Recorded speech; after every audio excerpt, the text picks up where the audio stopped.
हमने खुद देखा कि नून लीग का इजलास पंजाब के गवर्नर हाउस में हो रहा था और हमने खुद देखा कि जब बल्दियाती इलेक्शन हो रहे थे तो उस वक्त सिंध के गवर्नर हाउस में एमक्यूएम का इजलास होता रहा।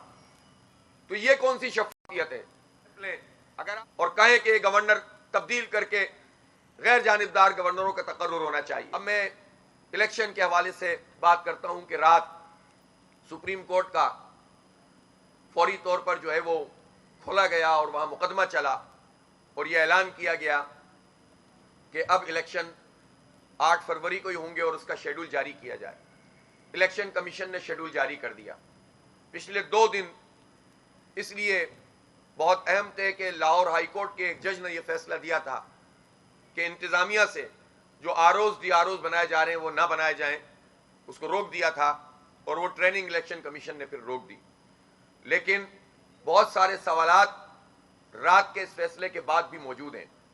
मैं ये पूछना चाहता हूं कि जो लोग रात के अंधेरे में इस तरह से सुप्रीम कोर्ट खुलवा रहे हैं, इलेक्शन कमीशन ने इसमें एक्टिविज्म किया है, वो इलेक्शन कमीशन उसने कौन से इकदाम किए हैं कि जिसके नतीजे में पता चलता कि वो शेड्यूल के मुताबिक अपनी तैयारी कर रहे हैं। हम पूछना चाहते हैं कि आज तक की तारीख में इस इलेक्शन के हवाले से कोड ऑफ कंडक्ट नहीं आया, इलेक्शन रूल सामने नहीं आए, उसको किस हाई कोर्ट ने रोका था? तो ये क्या तमाशा है कि एक तरफ आप अपनी जिम्मेदारी पूरी ना करें और दूसरी तरफ हंगामी कैफियत तारी कर दें? तो इलेक्शन कमीशन ने जिम्मेदारी क्यों नहीं पूरी की? अब भी ये समझता हूं और हमारी पार्टी भी ये समझती है और पाकिस्तान के अवाम भी ये समझते हैं कि आरओज और डीआरओज इंतजामिया से नहीं होने चाहिए। मुझे नहीं मालूम कि किन ग्राउंड्स पर चीफ जस्टिस साहब इस काम को करने से रोक रहे हैं। अदलिया को क्या परेशानी है अदलिया के लोग जो है वो आरओज और डीआरओज बने और अदलिया के साथ अगर ये मसला है कि उनके ऊपर सवाल या निशान पैदा हो तो उसके इक़दाम किए जाएं। इसका मतलब है आप खुद ही ये कह रहे हैं कि अदलिया पर इत्मीनान नहीं है। खुद चीफ जस्टिस का इत्मीनान अगर अदलिया पर नहीं है तो पाकिस्तान के अवाम कहां जाएंगे? किस प्रोसेस के ऊपर हमारा एतबार होगा? क्या चीज माने है जिसके नतीजे में आप ये फैसला देते हैं कि इंतजामिया से आरओज डीआरओज होने चाहिए? इसलिए हमारा अब भी मुतालबा है कि असर-ए-नौ इसका जायजा लें। इलेक्शन अपने वक्त पर हो लेकिन आरओज डीआरओज वो अदलिया से होने चाहिए और इनको शफल करना चाहिए। एक सूबे के आरओज और डीआरओज उस सूबे में तैनात नहीं होने चाहिए बल्कि किसी और जगह पे होने चाहिए, दूसरे सूबे में होने चाहिए ताकि शफाफियत पैदा हो। इस तरह का कोई कदम शफाफियत पैदा करने का इलेक्शन कमीशन ने अब तक नहीं उठाया, न इसकी जानिब चीफ जस्टिस साहब ने मुतवज्जे किया है।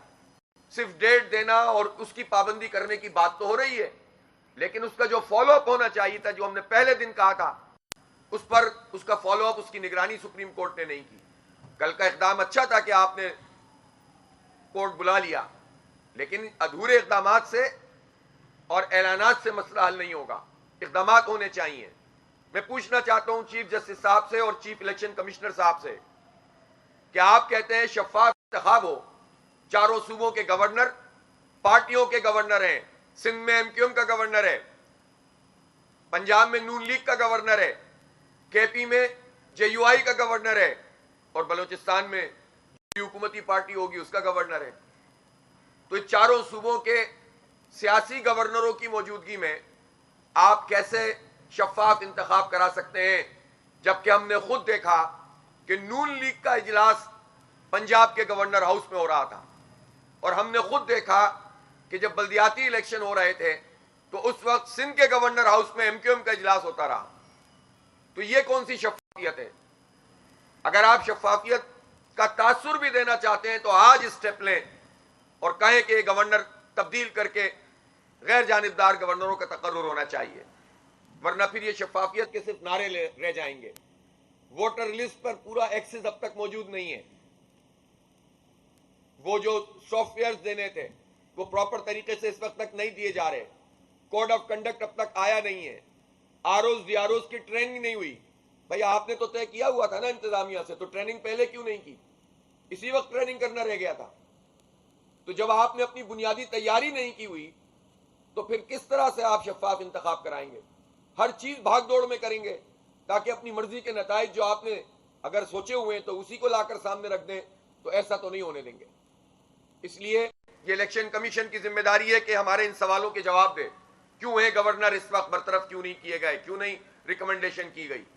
और अदलिया से चीफ जस्टिस साहब के जिम्मे भी ये सवाल है।